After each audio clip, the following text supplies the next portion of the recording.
नमो नमः। अहं दया जोशी। संस्कृत अध्ययने समेषां स्वागतम्। अद्य यः पाठः अस्माभिः पठनीयः अस्ति सः पाठः अस्ति लकारजगत्। लिट् लकारस्य प्रयोगः कथं करणीयः एतत् अद्य वयं पठामः। तर्हि अधुना यत् स्पष्टीकरणम् अहं दास्यामि तत् सर्वमपि मराठीभाषायामेव भविष्यति। नमस्काराः। पश्यन्तु छात्राः, बघा की या पाठामध्ये लकार जगत या पाठामध्ये आपल्याला लिट लकाराचा प्रयोग कसा करायचा आहे तर ते शिकायचे आहे। अर्थात तुम्हाला माहीत आहे की लकार हे 10 आहेत, दशलकार असं म्हटलं जातं। तर या दशलकारांपैकी लिट लकार हा जो एक लकार आहे तर त्याचा अर्थ होतो परोक्ष भूतकाळ। तर अर्थात ज्या घटना खूप वर्षांपूर्वी घडलेल्या आहेत तर त्याला कोणीही साक्षी नाही, तर त्याच्यासाठी लिट लकाराचा प्रयोग केला जातो। तर आता आपण आधी तुमच्या पुस्तकातली उदाहरणं बघूयात। बघा, एक घर दाखवलेलं आहे आणि एक आदिमानवाचं चित्र आहे। तर तिथे अशी वाक्य आहेत बघा, मनुष्य गृहे वसत। तर इथे लंग लकाराचा प्रयोग केलेला आहे, परंतु हे बाजूचे चित्र आहे तिथे असं वाक्य आहे बघा, आदिमानव गुहायाम उवास। तर इथे मात्र लिट लकाराचा प्रयोग केलेला आहे। तर अर्थात यावरून तुमच्या लक्षात येईल की अतिशय अगदी काही हजार वर्षांपूर्वी ज्या घडलेल्या घटना आहेत तर त्यांच्यासाठी आपण लिट लकाराचा प्रयोग करतो। तर याची उत्तम उदाहरण म्हणजे आपली आर्ष महाकाव्य।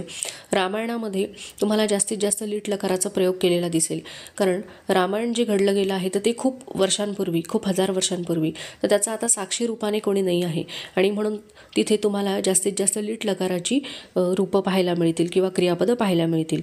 त्यानंतर पुढे आपण बघूयात बघा, एतानी वाक्यानी पठत। यामध्ये यह या शीर्षकाखाली लंग लकाराचा प्रयोग करून वाक्य दिलेली आहेत। त्यानंतर पुरा या शीर्षकाखाली लिट लकाराची वाक्य दिलेली आहेत। बघा, मोहनः पाठशालाम् अगच्छत्, छात्राः पुस्तिकाः अयच्छन्, गंधारः फलम् अखादत्, बालकः देवम् अनमत। तर ही सगळी आहेत लंग लकाराची वाक्य। त्यानंतर पुरा यामध्ये वाक्य दिलेली आहेत, श्रीकृष्णः सांदीपनी मुनेः आश्रमं जगाम, देवाः शास्त्राणि ददुः, श्रीरामः बदरीफलानि चखाद, कर्णः शक्रन्न नाम। तर ही आहेत परोक्ष भूतकाळाची। तर साधारणतः परोक्ष भूतकाळाचं किंवा लिट लकाराचं जे क्रियापद आहे तर ते कशा प्रकारचं आहे हे क्रियापद वाचल्यानंतर तुमच्या लक्षात आलेलं असेल। ते यामध्ये बघा, खाली एक चार्ट दिलेला आहे तुमच्या पुस्तकामध्ये। तर प्राचीन काले, तर प्राचीन काळासाठी लिट लकाराचा प्रयोग केला जातो। तर त्याचं उदाहरण एक दिलेलं आहे चकार। त्यानंतर या शीर्षकाखाली लंग लकाराचं अकरोत आणि अद्य यामध्ये लिट लकाराचं एक उदाहरण दिलेलं आहे। क्रू धातूचीच सगळी उदाहरणं आहेत। तर बघा, अद्यमध्ये करोती आणि श्वः किंवा आगामी काले, तर या शीर्षकाखाली लिट लकाराचं म्हणजेच भविष्य काळाचं उदाहरण दिलेलं आहे, क्रू धातूचं करिष्यती। तर अर्थात 4 लकार तर आपल्याला इथे बघायला मिळाले आहेत, लिट, लंग, लट आणि रलट। आता आपण पुढे बघणार आहोत जिज्ञासापत्रम। तर यामध्ये कृती दिलेली आहे, मूल धातुम योजयत। इथे लिट लकाराची क्रियापदं आणि त्याच्यासोबत काही धातू दिलेले आहेत, तर त्यांचं मेलन आपल्याला करायचं आहे। पहिला जो लिट लकाराचं क्रियापद आहे ते आहे बभाषे। तर त्याचा मूळ धातू आहे भाष। त्यानंतर मुमोच, तर याचा मूळ धातू आहे मुच। त्यानंतर पपाठ, याचा मूळ धातू आहे पठ। त्यानंतर पपात, याचा मूळ धातू आहे पत। त्यानंतर पपौ, तर याचा मूळ धातू आहे पा। त्यानंतर ववंदे, याचा मूळ धातू आहे वंद आणि ददौ, याचा मूळ धातू आहे दा। अर्थात आपण लिट लकार परोक्षभूत शिकण्यास सुरुवात केली आहे, परंतु मला इथे सांगायचं आहे की पाणिनींनी या लिट लकाराचा किंवा परोक्ष भूतकाळाचा जो उल्लेख आपल्या सूत्रांमध्ये अष्टाध्यायीमध्ये केलेला आहे तर त्याचं सूत्र पाणिनी असं सांगतात की परोक्षे लिट, म्हणजेच परोक्ष भूतकाळासाठी लिट लकाराचा प्रयोग केला जातो, असा त्या सूत्राचा अर्थ होतो। त्यानंतर आता आपण बघूयात भाषासूत्रम 3। भाषासूत्रम 3 बघत असताना तुमच्या पुस्तकामध्ये सुरुवातीला उल्लेख असा केलेला आहे बघा की भूतकालः। तर जे लकार, दशलकार आपण वापरतो त्यापैकी 3 लकार जे आहेत ते भूतकाळाचे आहेत। तर ते कोणकोणते आहेत तर लंग लकार, लिट लकार आणि लुंग लकार. तर त्याचीच माहिती इथे तुमच्या पुस्तकामध्ये दिलेली आहे बघा, की ज्याला प्रथम भूतकाळ किंवा अनद्यतन भूतकाळ असं सुद्धा म्हटलं जातं आणि त्याला पाणिनीय परिभाषेमध्ये लंग लकार असं म्हटलं जातं. जो लकार तुमच्या अभ्यासक्रमामध्ये किंवा तुमच्या बोलण्यामध्ये वाचनामध्ये नेहमी येतो तो लंग लकार. त्याचं उदाहरण इथे दिलेलं आहे अगच्छत. त्यानंतर दुसरा जो लकार आहे तर तो आहे किंवा दुसरा जो भूतकाळ आहे तो आहे द्वितीय भूतकाल. तर यालाच परोक्ष भूतकाल असं सुद्धा म्हटलं जातं किंवा यालाच लीट लकार असं सुद्धा म्हटलं जातं. तर त्याचं उदाहरण इथे दिलेलं आहे जगाम. त्यानंतर तृतीय भूतकाळ किंवा त्याला सामान्य भूतकाळ असं सुद्धा म्हटलं जातं, त्यालाच अद्यतन किंवा लुंग लकार असं सुद्धा म्हटलं जातं. तर त्याचं उदाहरण इथे दिलेलं आहे अगमत. अर्थात ही उदाहरणं तुम्हाला तुमच्या पुस्तकामध्ये पाहायला मिळत नाही. गोष्टीच्या पुस्तकांमध्ये किंवा साहित्यामध्ये एखाद दुसरी उदाहरणं सापडतात.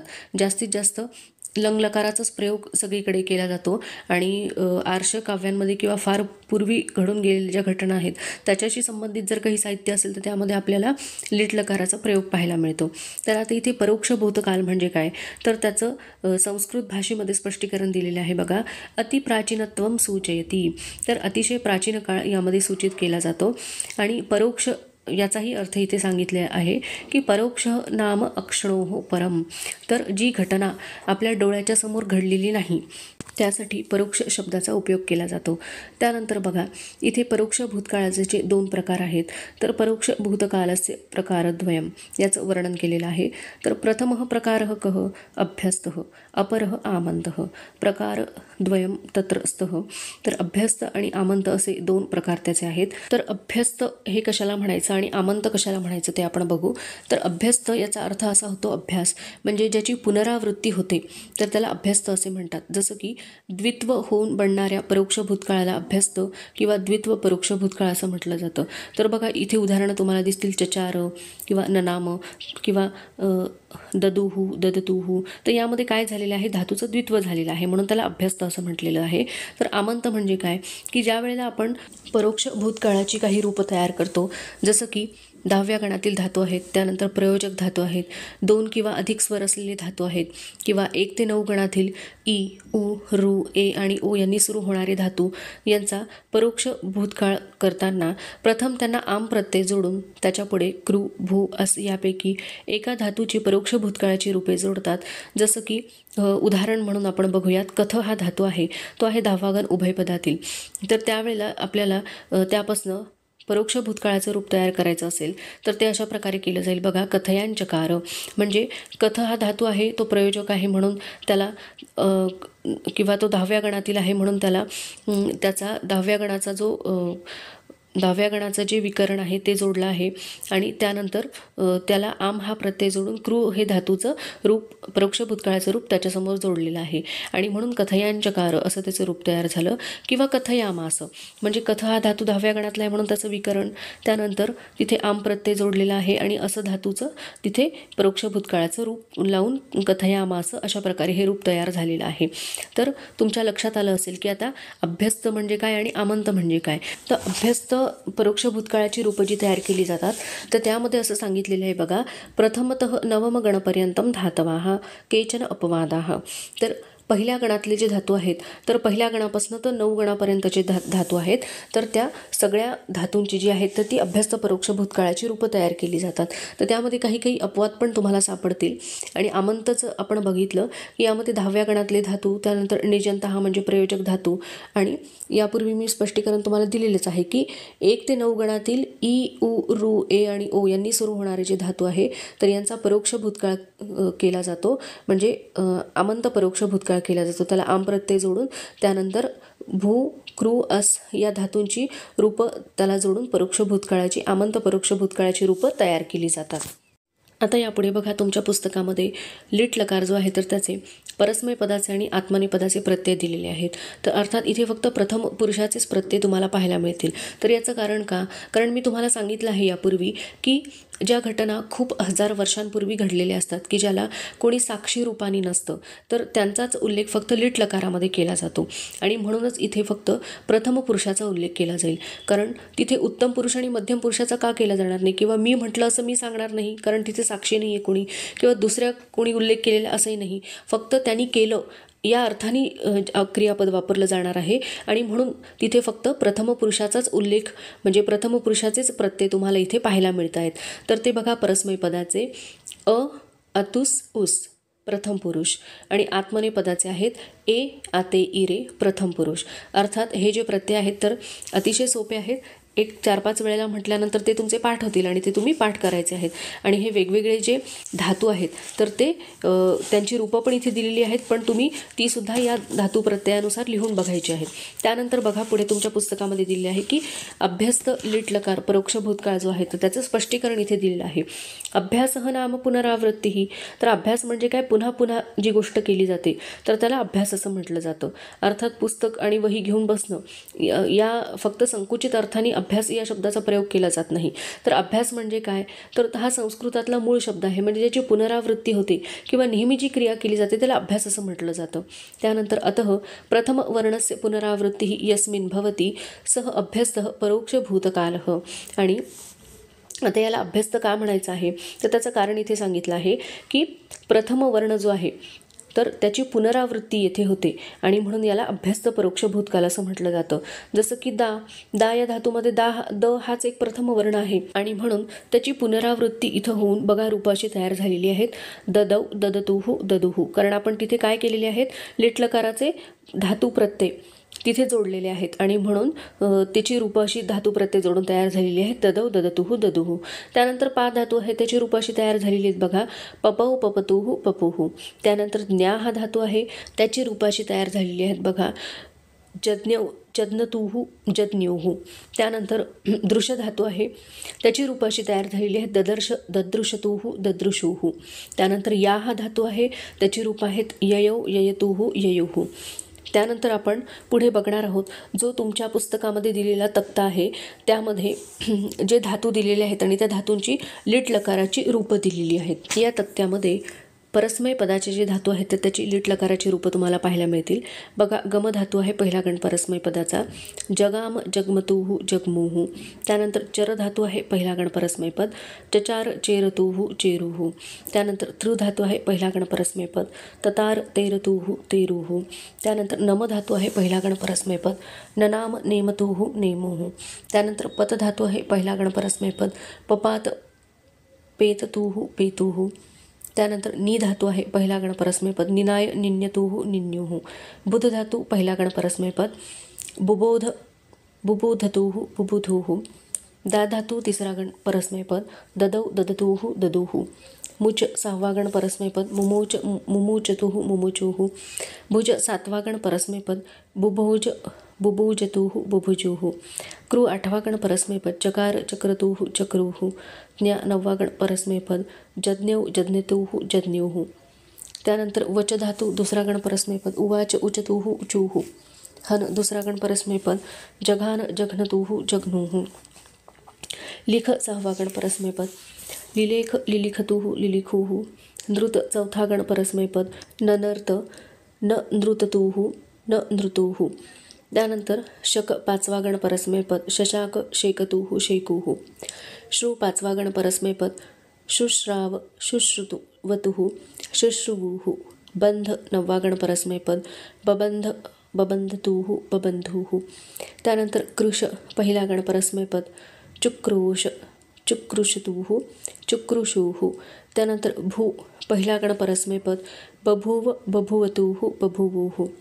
वस पहिला गण परस्मै पद. उवास उशतुहु उशुहु. अस दुसरा गण परस्मै पद. आस आसतुहु आसुहु. त्यानंतर भंज सातवा गण परस्मै पद. बभंज बभंजतुहु बभंजुहु. त्यानंतर आपण बघूयात आत्मनेपदाची लिट लकाराची रूप. भाष धातू पहिला गण आत्मनेपद. बभाषे बभाषाते बभाषीरे. रम धातू पहिला गण आत्मनेपद. रेमे रेमाते रेमीरे. त्यानंतर वंद धातू पहिला गण आत्मनेपद. ववंदे ववंदाते ववंदीरे. वृध पहिला गण आत्मनेपद. ववृधे ववृधाते ववृधीरे. मन चौथा गण आत्मनेपद. मेने मेनाते मेनीरे.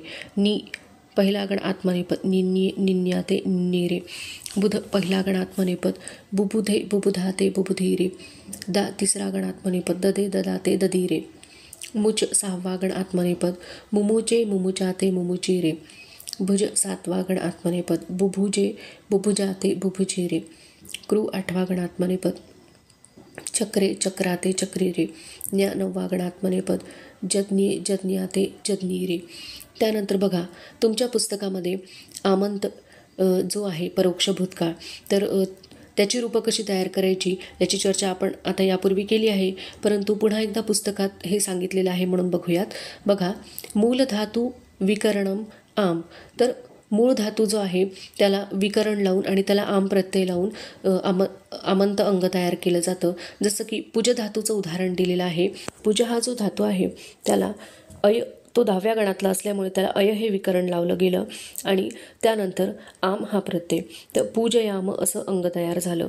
आणि त्यानंतर अस भू किंवा क्रू या धातूंची परोक्ष भूतकाळाची रूपं लावली जातात.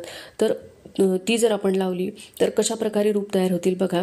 असं धातूचं लावलं तर पूजयाम असं.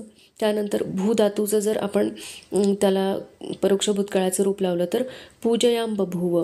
आणि क्रू धातूचं जर लावलं तर पूजयांचकार किंवा पूजयांचक्रे. कारण क्रू हा धातू जो आहे तर तो उभयपदी आहे, म्हणून आत्मनेपदी आणि परस्मैपदी अशी दोन्ही जी परोक्ष भूतकाळाची रूपं त्याला लावून 2 प्रकारची रूपं तयार केली जातील.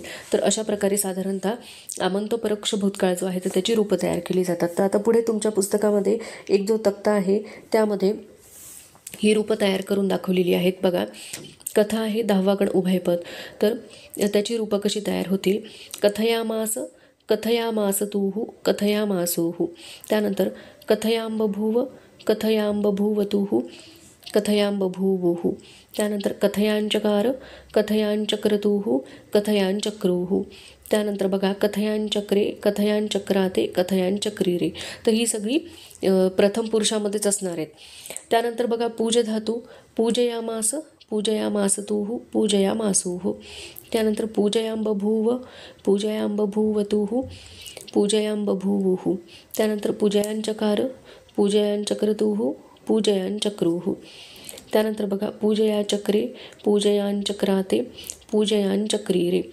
त्यानंतर ईक्ष धातू आहे 1ला गण आत्मनेपद, ईक्षामास ईक्षामासतुः ईक्षामासुः. ईक्षांबभूव ईक्षांबभूवतुः ईक्षांबभूवुः.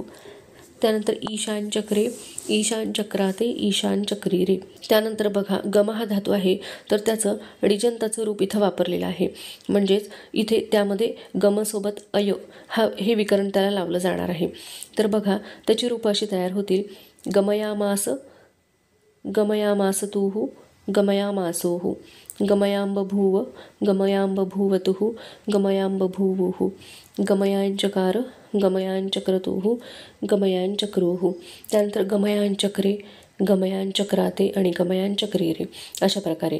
तर आता त्यानंतर आपण पुढे तुमच्या पुस्तकामध्ये जे दिलेलं आहे की योग्य लीट रूपही वाक्याने पूरं येतं, हा प्रश्न आपण बघूयात. पहिलं वाक्य आहे कंसम कृष्ण, तर हन या धातूचं रूप येईल जघान. त्यानंतर दुसरं आहे अप्सरसः स्वर्गे, नृत धातूचं योग्य रूप वापरावं लागेल, तर ते येईल न नृतुः. कारण अप्सरसः हे बहुवचन आहे म्हणून तिथे बहुवचन वापरावं लागेल.